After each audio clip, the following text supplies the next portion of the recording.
Kami mempersembahkan renungan santapan rohani, terjemahan dari renungan Our Daily Bread.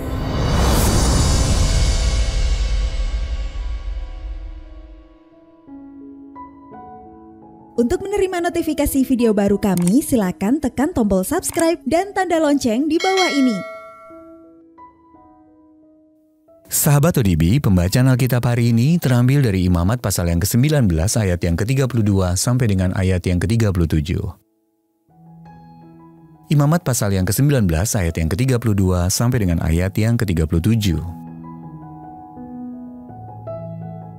Engkau harus bangun berdiri di hadapan orang ubanan, dan engkau harus menaruh hormat kepada orang yang tua, dan engkau harus takut akan Allahmu. Akulah Tuhan. Apabila seorang asing tinggal padamu di negerimu, janganlah kamu menindas dia. Orang asing yang tinggal padamu harus sama bagimu seperti orang Israel asli dari antaramu. Kasihilah dia seperti dirimu sendiri, karena kamu juga orang asing dahulu di tanah Mesir. Akulah Tuhan Allahmu. Janganlah kamu berbuat curang dalam peradilan, mengenai ukuran, timbangan, dan sukatan.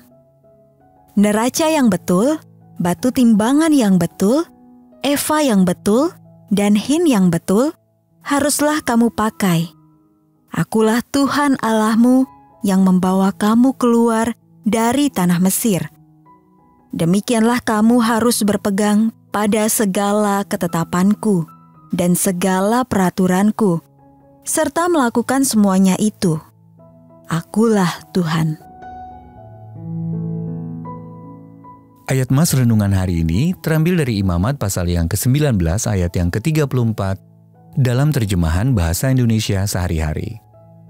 Perlakukanlah orang asing yang tinggal di negerimu seperti kamu memperlakukan orang-orang sebangsamu.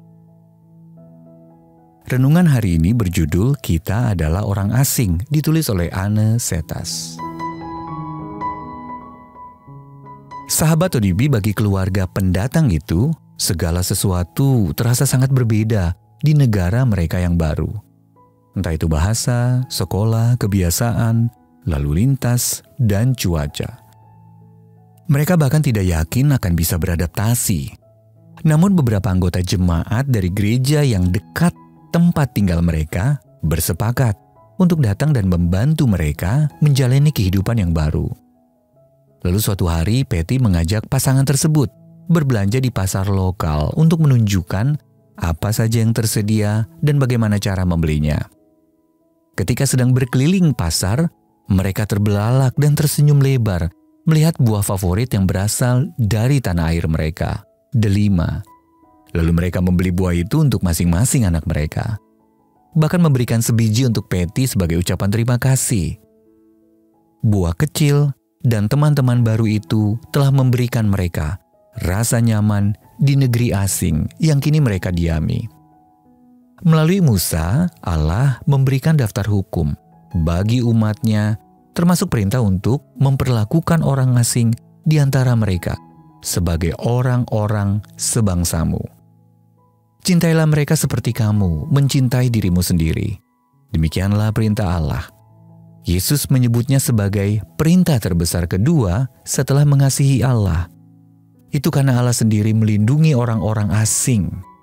Mazmur 146 ayat yang ke-9 dalam terjemahan bahasa Indonesia sehari-hari. Selain menaati Allah dengan membantu teman-teman baru untuk beradaptasi dengan kehidupan di negara kita, kiranya kita juga diingatkan bahwa kita sesungguhnya adalah orang asing dan pendatang di bumi ini. Ibrani pasal yang ke-11 ayat yang ke-13. Jadi kiranya kita bertambah-tambah dalam kerinduan kita akan tanah air surgawi yang akan datang. Sahabat ODB, siapakah yang Allah ingin Anda perhatikan dan tolong saat ini? Lalu bagaimana Anda dapat memakai karunia-karunia dari Allah untuk menyebarkan kasih-Nya kepada orang lain? Mari kita berdoa. Allah yang penuh rahmat, aku bisa mengerti bagaimana rasanya menjadi orang asing di dunia ini. Tuntunlah aku untuk menjadi penyemangat bagi orang asing dan pendatang di sekitarku. Amin.